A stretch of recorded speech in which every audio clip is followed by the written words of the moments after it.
puisqu'il s'agit du PIDAF. Alors, c'est le dernier, mais il y a un morceau, hein, donc j'ai vu un coup avant, parce que... Oui, tu vas peut-être résumer. Ouais, je vais peut-être sauter Alors là, je prends juste le contexte, enfin d'abord le préambule, là c'est l'article L212112 du Code général des collectivités territoriales, donc qui dispose que dans les communes de 3500 habitants et plus, une note explicative et de synthèse sur les affaires soumises à délibération doit être adressée à la convocation aux membres du conseil municipal. Donc au regard de l'importance du sujet, cette note a été élaborée à la demande de la communauté Sud-Sainte-Baume. Le conseil municipal est amené à se prononcer sur une servitude de passage et d'aménagement DFCI au titre de l'article L134-2 du Code forestier pour l'ouvrage V404 Les Sembles, commune de Signes, Le Bossé et Venos.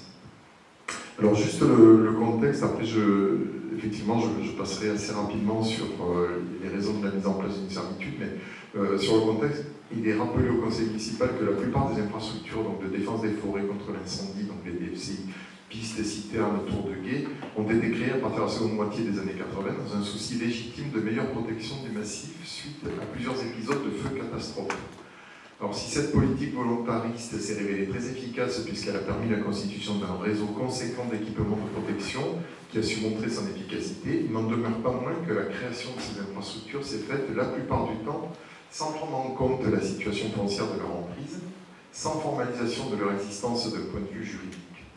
Cette situation pose aujourd'hui des problèmes en termes d'entretien, de circulation, mais aussi de responsabilité sur les pistes sises sur fonds privés. Donc à l'heure actuelle, la pérennité du réseau repose en grande partie sur des financements extérieurs à la municipalité et à la communauté d'agglomération Sud-Sainte-Baume. L'Union européenne, par le biais du FEDER, je ne sais pas comment on prononce, FEDER, ainsi que la région Sud et le département du Var participent à hauteur de 80% des projets d'investissement d'entretien sur le réseau DFCI. Or, l'incertitude entourant le statut de ces ouvrages pousse les financeurs à conditionner leur aide à la sécurisation juridique de ces ouvrages. Il en résulte qu'aucune opération de travaux inscrite au PIDAF ne pourra être réalisée, sauf sous autofinancement communautaire, sans l'établissement d'une servitude. D'où l'objet de la servitude que l'on propose là. Alors pourquoi mettre en place une servitude? Là je pense que les thèmes principaux sont développés. Pour pérenniser et sécuriser le statut des pistes DFCI, pour permettre de réaliser son entretien, pour mieux maîtriser la circulation, pour lever les obstacles fonciers à la réalisation de pistes, pour optimiser l'utilisation des fonds publics. Alors, quelle implication pour les propriétaires et pour la municipalité? Donc, la servitude prend en considération non seulement la largeur de la voie, qui est de 4 mètres de large, mais aussi la surface nécessaire au croisement et au retournement des engins de secours. Donc, ces équipements doivent répondre aux normes édictées dans le guide des équipements DFCI, DCFI du Var, DFCI, à savoir une surface minimale de 60 mètres carrés pour une place de croisement tous les 500 mètres linéaires, etc. 200 mètres carrés pour une place de retournement tous les kilomètres. Donc la servitude est un droit réel immobilier, elle ne pèse pas sur les propriétaires, mais sur un immeuble auquel elle s'applique, et ce, en quelques mains qu'il passe. Donc le propriétaire conserve, même avec l'emprise de la servitude, le droit de libre administration de sa parcelle, sous réserve des dispositions légales du Code forestier, et notamment ces articles, là je les passe tous.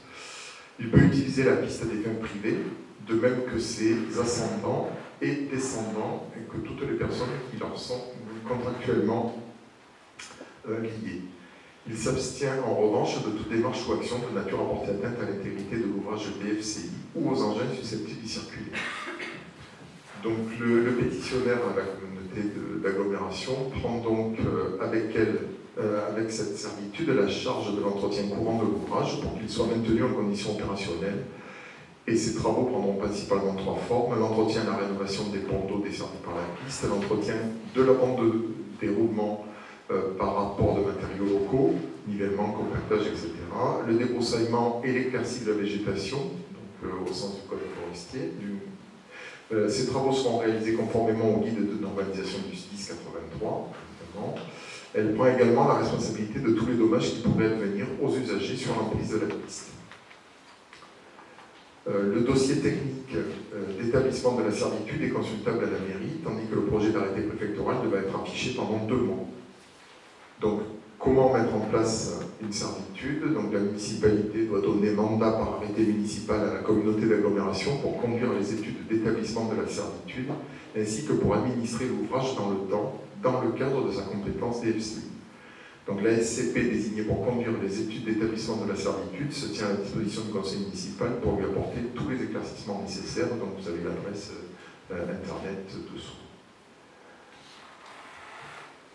Voilà. Oui. En annexe, il y avait un dossier que j'ai parcouru. Alors, si j'ai bien compris, il y a 4 parcelles qui sont conservées sur le Bossé, et il semblerait qu'elles appartiennent toutes à la même famille. Les Bonifay. Ouais. Est-ce qu'il y a eu une rencontre avec eux, quand même, préalable, au moins pour les informer de ce qui est en train de se mettre en place ou pas? Alors, personnellement, je ne les ai pas rencontrés. Par contre, c'est vrai que ce serait pertinent de les rencontrer.